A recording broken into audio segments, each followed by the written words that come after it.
Hello and welcome to this video where we're going to take a look at the creative use of track delay on a MIDI track to alter the groove effectively without changing the MIDI programming.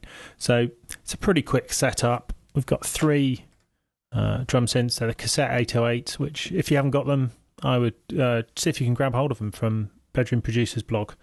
Really great little all-purpose simple drum machines. So we've got a kick, which just straightforward kick, yeah. Snare, again, same kind of thing, just on beats 2 and 4, and then hi-hat, same synth again, just on 16ths, so nothing, no swing or anything programmed in there. So we're just going to look at how you can offset the timing of them. So if we just play through these, we can hear just what it sounds like.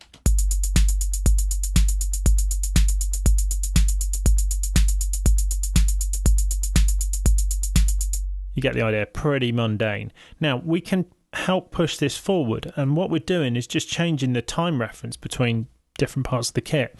The thing I tend to like to do this with is the hats. So if we move the hats forward, let's move them forward by, let's say, 8 milliseconds. We get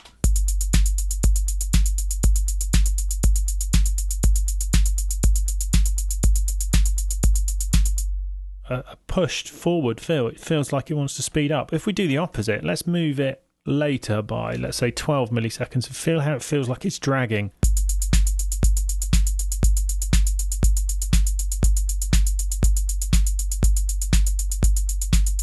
Okay, so this is a really quick way. Let's make that even more extreme. It feels like it wants to slow down.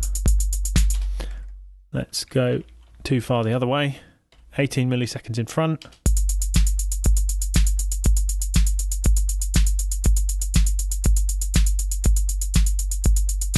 So that's really pushing things forward. Now, obviously, this is just a simple example with totally straight sounds, nothing else happening in there, but that relative timing between different parts of the kit, say particularly the hats, is something that in conjunction with other things such as swing, randomness, etc., will help make this sound not only realistic but also push it forward in terms of the rhythm, so it'll feel like it's pushing on. So even though it's at 120, it will feel like it's faster. So just using track delay on part of the kit. Obviously don't use it on everything because then just everything's moved forward, but on part of the kit, say particularly snare and hats, and also sometimes using it, as you may have seen in other videos, to give you offsets as well, to give you kind of flams on things. So for instance, we can duplicate that snare track and then we would put it on a different sound. So let's put it on cassette 909, let's say. So there we are on there. So then we've got a different sound in there. And then we can maybe push this forward a bit as well. And then give us...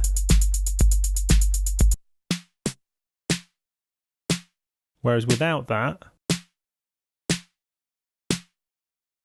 they're a little less interesting. Now, obviously, it's no substitute for detailed, complicated programming, but as a quick, just gives us that kind of flammy sound, etc.